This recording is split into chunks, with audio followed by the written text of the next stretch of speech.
सुना है कि आप एमआईएम का परचम लहराने अयोध्या जा रहे हैं। परचम एमआईएम का परचम लहराने आप अयोध्या जा रहे हैं। हम तो पूरे भारत में एमआईएम का परचम लहरा रहे हैं और लहराते रहेंगे इंशाल्लाह। उसमें कोई बुरी बात तो नहीं है।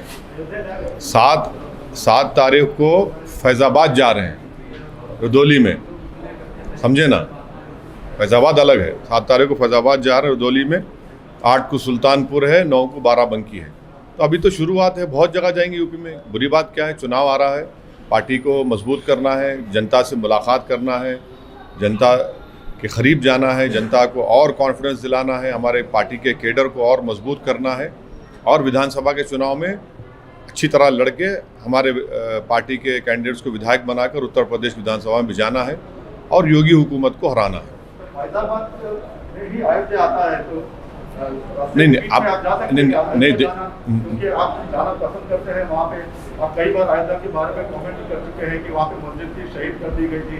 तो क्या वहाँ पे या फिर नई जगह दी गई मस्जिद के लिए वहाँ पे जाने का कुछ प्लान है सर? देखिए, सुबह क़यामत तक हम यही बोलते रहेंगे कि वहाँ पर मस्जिद थी जिसको 6 दिसंबर को 1992 को बीजेपी और संघ परिवार ने मिलकर मस्जिद को शहीद किया। और अगर मस्जिद शहीद नहीं होती तो सुप्रीम कोर्ट का जजमेंट कुछ और आता। अब रहा सवाल कि मेरे को लगता है कि आप सवाल इसलिए कर रहे हैं कि थोड़ा ज्योग्राफी में कमज़ोर है आप। फैज़ाबाद एक डिस्ट्रिक्ट अलग है, फैज़ाबाद डिस्ट्रिक्ट में रुदौली है, वहाँ जा रहे हैं।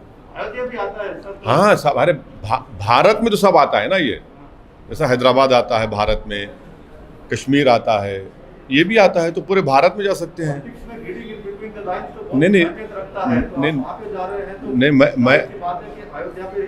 मैं आपकी बेचैनी को और एक्साइटमेंट को समझता हूँ, मगर इतना बेचैन एक्साइट मत हो जाइए। अभी बहुत टाइम बाकी है, सब जगह जाएंगे, फिक्र मत करिए। फैज़ाबाद जा रहे हैं अभी तो, फैज़ाबाद डिस्ट्रिक्ट में रुदौली है, वहाँ जा रहे हैं। आप पिछले कई दिनों से कह रहे थे कि भारत सरकार का रुख क्या है तालिबान को लेकर के, काफी आपने कमेंट भी किया। तो हाल ही में जो है तालिबान के जो प्रवक्ता जो जिम्मेदार है वो जाकर के अपने भारतीय रिप्रेजेंटेटिव से मिले दोहा कतार में, तो उसको कैसे देखते हैं? भारत सरकार की तरफ से जो ऑफिशियल स्टेटमेंट आया है उसमें यह कहा गया है कि तालिबान, अब ये बीजेपी संघियों से मैं चाह रहा हूँ कि सुने इस जुमले को, तालिबान के रिक्वेस्ट पर मोदी सरकार ने भारत की सरजमीन पर तालिबान से बातचीत की। अब हम ये पूछना चाह रहे हैं मोदी सरकार से कि उनको क्या आपने कबाब खिलाया या उनको आपने दूध पिलाया या बग़ैर दूध की चाय पिलाई? और जब आपने बातचीत की तो आपने क्या उनसे कहा कि हेलमंड प्रोविंस में जैश ए मोहम्मद एक्टिव है, खोस्ट में लश्कर तैयबा का कैंप एक्टिव है? क्या भारत सरकार ने तालिबान के उस रिप्रेजेंटेटिव से ये खुलकर कहा कि हमारे जो माइनिंग राइट्स हैं एक मुकाम पर, क्या हमने उस माइनिंग राइट्स को आजीगोट में उसको बरकरार रखेंगे? और सबसे अहम बात यह है कि भारत सरकार UN सैंक्शन कमेटी का चेयरमैन है, तो क्या वो तालिबान और हक्कानी नेटवर्क के वो टेररिस्ट को डिलिस्ट करेंगे? और सबसे बुनियादी बात, ये मोदी सरकार देश को बताए कि तालिबान आतंकवादी है या नहीं है, और उनका मौक़िफ़ क्या बता दें। अगर आतंकवादी है तो क्या वो UAPA की टेरर लिस्ट में तालिबान को ऐड करेंगे, हक्कानियों को ऐड करेंगे? नहीं करेंगे, क्योंकि आए दिन एक मुसलमान अगर तरकारी बेचता है तालिबानी है, कोई इनसे अपोज करता है पॉलिटिकली, चाहे मुसलमान हो ना हो, ये तालिबानी सोच का है। ये बीजेपी के लोग आपके चैनलों पे बैठकर बोलते हैं। तो हम मोदी सरकार से ये पूछ रहे हैं, साफ तौर पर बता दीजिए कि क्या तालिबान के बारे में आपका मौक़िफ़ क्या है? क्या आप तालिबान को टेररिस्ट ऑर्गेनाइजेशन मानते हैं या नहीं मानते हैं? अगर सुनिए, अगर नहीं मानते हैं तो क्या आप उनको UN सैंक्शन कमेटी में, जिसका चेयरमैन भारत है, तालिबान के टॉप 100 लीडर, हक्कानी नेटवर्क के लीडर्स, उनको आप डिलिस्ट करेंगे? और अगर आप नहीं करेंगे तो क्या आप उनको UAPA की टेरर लिस्ट में उनको शामिल करेंगे? और अगर आप ये सब भी नहीं करेंगे तो क्या मोदी सरकार इनके जो स्पोक्स पर्सन है और इनके जो मीडिया के दोस्त हैं उनसे कहेंगे कि please shut up and don't call everyone तालिबानी? ये हमारा उनसे सवाल है। सर, आप तालिबान से बातचीत करने की वकालत करते रहे हैं। देखिए सुनिए, बातचीत हम सरकार से सवाल कर रहे थे कि आपका मौक़िफ़ क्या है। आज भी हमारा उनसे यही क्वेश्चन है जो हम कह रहे हैं, क्या भारत सरकार, मोदी सरकार जो सत्ता में है, तालिबान के बारे में आपका पोजीशन क्या है? आप उनको टेररिस्ट ऑर्गेनाइजेशन मानते नहीं मानते? और अगर मानते हैं तो क्या यूएपीए के टेररिस्ट में शामिल करेंगे? और अगर मानते हैं टेररिस्ट हैं तो फिर आप माने भारत सरकार जो यूनाइटेड नेशन सैंक्शन कमेटी का चेयरमैन है उनको डीलिस्ट करेगा या वैसा ही रखेगा? ये हमारा सवाल उनसे, उनको जवाब देना पड़ेगा। और अगर ये सब नहीं भी करते हैं तो फिर इनके जो लोग बैठते हैं जैक इन द बॉक्स जो है वो हर एक को तालिबानी तालिबानी तालिबानी, यानी ये क्या है फिर? ये इसको रुकाइए। ठीक है सर, आप सालों से बातचीत के हिमायती रहे हैं, वकालत करते हैं। आपने पार्लियामेंट हमने में बोला कि बातचीत करना पड़ेगा। सुनिए, हम बातचीत हो रहा है तो आप उस पे भी बीच में निकाल रहे हैं। सुनिए, हमने क्या कहा था कि क्या आप इनसे डायलॉग करेंगे, ये आएंगे। आपने मजाक उड़ाया मेरा। 2013 में मनमोहन सिंह की सरकार थी, बीजेपी अपोजिशन में थी, बहुत गालियां दी। फिर मोदी की सरकार बनी, 15 में मैंने 2 मरतबा, 16 में उठाया। आपका पोजीशन क्या है बताइए? आपने CAA का गलत अनकॉन्स्टिट्यूशनल कानून बना दिया। उस वक्त भी मैंने कहा था कि इसमें आप मुसलमानों को ये रिलीजन के ऊपर बनाकर, एक तो अनकॉन्स्टिट्यूशनल है, दूसरा स्ट्रेटेजिकली भारत के लिए ठीक नहीं है। क्यों नहीं है ठीक? पूछा गया हमसे। हमने कहा ये जो उज़्बेक है, ताजिक है, हज़ाराज हैं, तुर्कमान हैं, इनका क्या करेंगे आप? आज ये सब चीज़ें जो हो रही हैं आप देखते नहीं है ना। ये सरकार सोचती नहीं है इन चीज़ों को। इनको सिर्फ एक ही लगता है, एक ही फोकस होना चाहिए, कैसे देश को हिंदुत्व में तब्दील कर दिया जाए। डोमेस्टिक पॉलिटिक्स को फॉरेन पॉलिसी बना देते हैं लोग। यही इनकी सबसे बड़ी कमजोरी और नाकामी रही है। कह का वेलकम करेंगे? कह का अरे भाई, हम तो सवाल कर रहे हैं कि आपने भारत की टेरिटरी पर तालिबान के आदमी को बुलाया उनके रिक्वेस्ट पर, तो क्या आपने उनको चाय पिलाया? दूध की चाय या बगैर दूध की? कौन सी?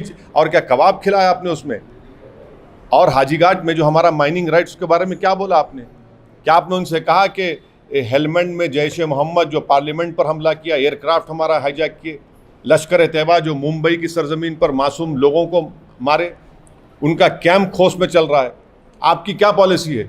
और तालिबान का टेररिस्ट है नहीं है, और अगर है तो यूएपीए में शामिल करेंगे नहीं करेंगे? भारत यूएन सैंक्शन कमेटी का चेयरमैन है। तालिबान के 100 लीडर, हक्कानी नेटवर्क के कई लीडर्स, वो हक्कानी नेटवर्क जो हमारे एम्बेसी पर हमला किया और हमारा डिप्लोमेट मारा गया। क्या पॉलिसी है मोदी सरकार की बताइए? हाँ, अरे हाँ, आप एक जिम्मेदार पार्लियामेंट है, हाँ, तो आपका भी राय रख सकते हैं, क्योंकि कल इंडियन गवर्नमेंट मैं देखिए सुनिए, आप लोग जो है ना, आपको तकलीफ हो रही है, सवालात कर रहा हूँ मैं मोदी से बोल के, आपके अंदर आपके दिल और जिगर में बड़ी बेचैनी पैदा हो रही है। वो हक बजानी में तकलीफ होनी चाहिए आपको, क्योंकि ये सच्चे सवालात हैं। ऑल पार्टी मीटिंग में भी मैंने ये पॉइंट्स को उठाया था। गवर्नमेंट क्यों शर्मा रही है? क्यों शर्मा रही है? हैं? पास आते भी नहीं, चिलमन से हटते भी नहीं, ये पर्दे से झांक झांक कर क्यों मोहब्बत कर रहे हैं? खुल के बोलिए। अरे खुल के बोलिए ना। नहीं ये अरे कोई देश के मामले में, देश की सिक्योरिटी के मामले में ये सरकार को ये जवाब देना पड़ेगा जो हम उठा रहे हैं। सर, पाकिस्तान ने ये एडमिट किया है कि वो लोगों ने सालों से तालिबान को they have been feeding Taliban from last many और हम उनको हमारे सरजमीन पर बुलाकर चाय पिलाते हैं, बिस्किट खिलाते हैं, कबाब खिलाते हैं। हैं? ये क्या बात है फिर? पाकिस्तान ने आखिरकार एडमिट कर लिया। अरे वो देखिए, अगर पाकिस्तान एडमिट कर रहा है तो फिर आप भारत की सरजमीन पर तालिबान के आदमी को बुलाकर चाय, बिस्कुट, कबाब खिलाएंगे? ये बिल्कुल सही है। तालिबान और पाकिस्तान का तो ऐसा रिश्ता है जो कभी ख़त्म नहीं होगा। सर, आप बार-बार कह रहे हैं कि जो भी मुखालिफत रहा है तो उसको तालिबान बोला जा रहा है, तो क्या आपको डर है, क्योंकि आप भी उत्तर प्रदेश के चुनाव में जोर से हिस्सा लेने मैंने तो आपको भी सुनिए, ये मोदी सरकार उत्तर प्रदेश के चुनाव तक तालिबान करेगी, और जैसा चुनाव ख़त्म हो जाएंगे आप देखेंगे तालिबान के लीडर के साथ बैठकर ऑफिशियली बैठ के बोलेंगे यहाँ बातचीत और करेंगे। तो ये उत्तर प्रदेश चुनाव तक हम इनसे कह रहे हैं ड्रामाबाजी बंद करिए, आप देश हित में बताइए कि क्या तालिबान के बारे में मोदी सरकार का मौक़िफ़ क्या है, पोजीशन क्या है, क्या वो टेररिस्ट है नहीं है, क्या तालिबान ने हेलमंड प्रोविंस में और अफ़गानिस्तान कोस्ट में लश्कर तैयबा के कैंप्स है ही नहीं है, हमारे हाजी घाट में हमारे माइनिंग राइट्स के ऊपर क्या होगा, क्या भारत अगर तालिबान को टेररिस्ट मानता है तो क्या उनको UAPA की लिस्ट में शामिल करेगा, और अगर चेयरमैन है UN सैंक्शन कमेटी का उनको डिलिस्ट करेंगे आप? बताइए आप, ये सरकार से सवालात करना हमारा राइट है ना, सरकार जवाब ही नहीं दे रही इस बारे में। सर, उत्तर प्रदेश में आप चुनाव लड़ने जा रहे हैं और 100 सीटों का ऐलान भी कर दिया है, लेकिन क्या वजह है कि आप कई लोगों से बातचीत भी कर रहे हैं तो उसको पोशीदा क्यों रखे हुए? किसको? जो बातचीत चल रही है आपकी, तस्दीक क्लियर करिए, चुनाव नजदीक है। आप बता दीजिए जो आपको कोई सीक्रेट पोशीदा बात मालूम है तो हम इकरार कर लेंगे, सच्चाई है तो उसमें। जाते हैं, लोग जाते हैं, मुलाकात करते हैं। हाँ तो अरे भाई, तो ये तो पार्टी की पॉलिटिकल स्ट्रेटजी होती है हर पार्टी की, जितनी बताना है बताएंगे, जो नहीं बताना है क्यों बताएंगे, तो हर पॉलिटिकल पार्टी करती है ना, इसमें मुझे क्यों बता रहे हैं आप? तो 100 सीटों पे आप चुनाव लड़ेंगे। 100 हमारे उत्तर प्रदेश के जो प्रेसिडेंट है जनाब शौकत अली साहब ने इस बात का ऐलान किया, अनाउंस किया कि मजलिस उत्तर प्रदेश के चुनाव में 100 असेंबली सीटों पर तैयारी कर रही है लड़ने के लिए। सर, ये आप बताना चाहेंगे नहीं, लेकिन उत्तर प्रदेश में हाईकोर्ट में धार्मिक शिक्षा देने वाले मदरसों को लेकर यूपी सरकार से जानकारी मांगी है कि क्या सेक्युलर राज्य को धार्मिक शिक्षा देने वाले मदरसों को फंड देने का अधिकार है? क्या मदरसे संविधान के अनुच्छेद 25 से 30 प्राप्त मौलिक अधिकारों के तहत सभी धर्मों का विश्वास संरक्षण देते हैं? अरे आप योगी से पूछिए ना, मैं मुख्यमंत्री हूँ उत्तर प्रदेश का, योगी से पूछिए सवाल। आप इलाहाबाद हाईकोर्ट को क्या जवाब दाखिल करेंगे हम भी देखेंगे, जवाब दाखिल करने के बाद आप आइए हमारे पास। लेकिन आपकी तो राय होगी नहीं, हर चीज़ में राय देना ज़रूरी नहीं है।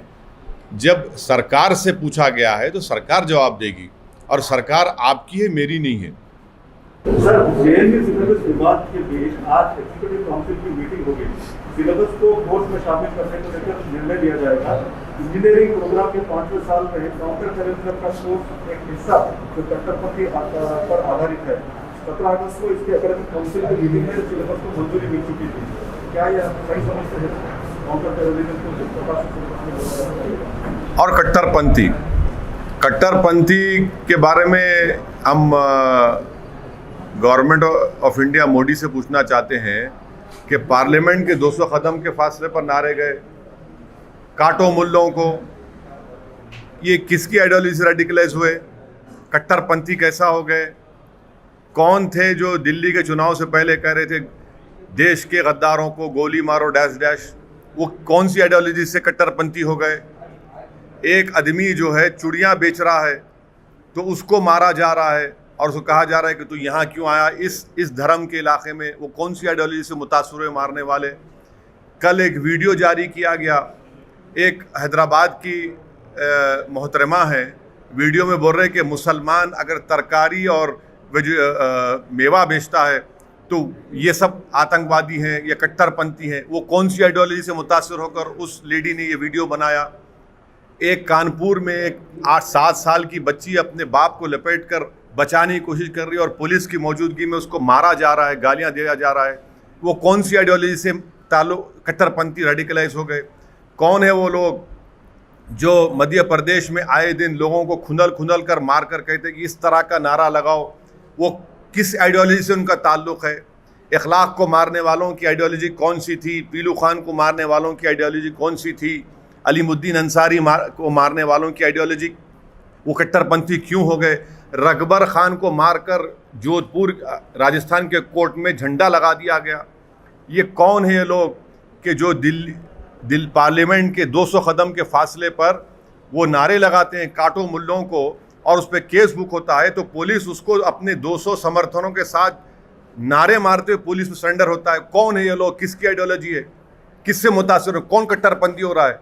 तो इसीलिए हम कह रहे हैं कि रेडिकलाइजेशन किसका हो रहा है, किस पर जुल्म हो रहा है और कौन इनको एम्पावर कर रहा है, ये कहां तक करी जाती है, ये सोचने की जरूरत है। आप रेडिकलाइजेशन का कोर्स करा रहे हैं, मगर रेडिकलाइज कौन हो चुका है इस मुल्क में? कौन रेडिकलाइज हो चुका है?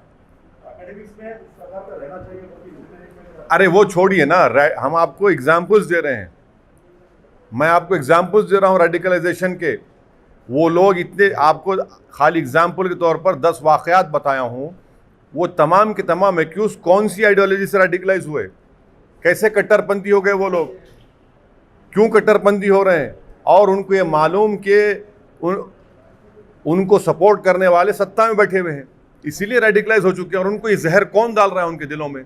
अच्छा, और एक चीज़, आप वो वीडियो देखे कि कोई एक साहब हैं, वो वीडियो में कह रहे हैं कि मुसलमान महिलाओं के बारे में, वो बीजेपी के जितने लीडर उनके बारे में कह रहे हैं, बकवास कह रहे हैं। बकवास वीडियो है वो, जिसमें वो कह रहा है, वो जो चोला डालकर बैठे हैं किसी, मेरे ख्याल से किसी मंदिर में रहते हैं वो, और बोले रहे हैं मुसलमान महिलाओं के बारे में, गंदगी बयान कर रहे हैं। कैसे रेडिकलाइज हो चुके हैं वो? कौन रेडिकलाइज किया उनको? ये तो सोचिए ना, आप कोर्स पढ़ा रहे हैं मगर ये तो ज़मीन पर हो रहा है। क्या इन लोगों की मिसालें देकर बताएंगे कि देखो इस तरह से रेडिकलाइजेशन होता है? इनको डीरेडिकलाइज करने के लिए क्या आपके पास है? सर, जम्मू कश्मीर के अलगाववादी नेता इलामी साहब का इंतकाल किया है और पाकिस्तान ने एक दिन का राष्ट्रीय शोक रखा है, इसमें कुछ बोलना चाहिए? नहीं, मैं तो सिर्फ इतना ही कहूँगा, इन्ना लिल्लाहि व इन्ना इलैहि राजिऊन, बस, और कुछ नहीं।